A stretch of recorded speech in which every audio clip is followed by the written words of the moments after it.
আজকে আমি চলে এসেছি ড্যামরা ব্রাঞ্চে। 29টা রিবনিং শেষ করার পরে আপুটা অনেক দূর থেকে আসছে, কিশোরগঞ্জ থেকে। তো আপুর আস্তে আস্তে লেট হয়ে গেছে। তো আপু অনেক রিকোয়েস্ট করলো, এই জন্য আর আপুকে ফিরাইয়া দিলাম না। তো আপুর চুলটা অনেক রাফ এবং ফুলা ফুলা, অনেক ফুলা ছিল। আপুর চুলের জন্য আপুর ফেসই দেখা যায় না। আপু বলতেছে যে আমি তো কখনোই করতে পারতাম না যদি এই অফার না থাকতো। তো আমরা আপুর সাথে অনেক হাসাহাসি করতেছিলাম। আজকে আমাকে একটা কাস্টমার মেহেদি দিয়ে দিছে, তো এটাই নিয়ে একটু ভিডিও করতেছিলাম। আর শশী বলতেছিল, আপু তুমি টানাবাদ দিয়ে ভিডিও করতেছো, একটু টানো। তারপরে আমি বললাম যে হ্যাঁ, আমি না টানলে এই চুল তো আর শেষ হবে না। আজকে আমরা 31টা রিবর্নিং করছি, এটা ছিল 30 নাম্বার রিবর্নিং।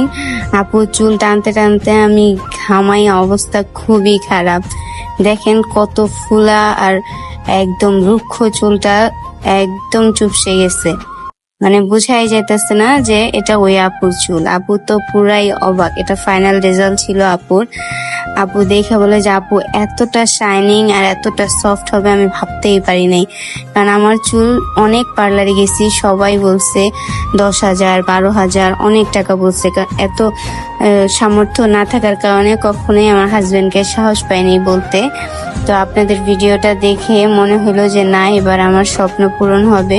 তার হাজবেন্ডকে বলার সাথে সাথে সে বললো চলো যেয়ে দেখা যাক। তো আপু এসে পড়েছে। আপুর চুল দেখে আপু অনেক খুশি, অনেক স্যাটিসফাই। আপু বলছে যে উনার ছোট বোনকেও নিয়ে আসবে, যদি অফার থাকে তাহলে নিয়ে আসবে। শশী চুল নাড়ায় দিচ্ছিল আর বলতেছিল যে আপু অনেক হাত ব্যথা করতেছে, তাড়াতাড়ি করো তাড়াতাড়ি করো। পরে আমি বললাম যে তুমি একটু ভালো করে দেখাও, না হলে বুঝবে কিভাবে। সবাই ভালো করে দেখাও, তারপরে ভিডিওটা শেষ করে দিব। সবাই আমাদের পার্লারে আসবেন। আল্লাহ হাফেজ।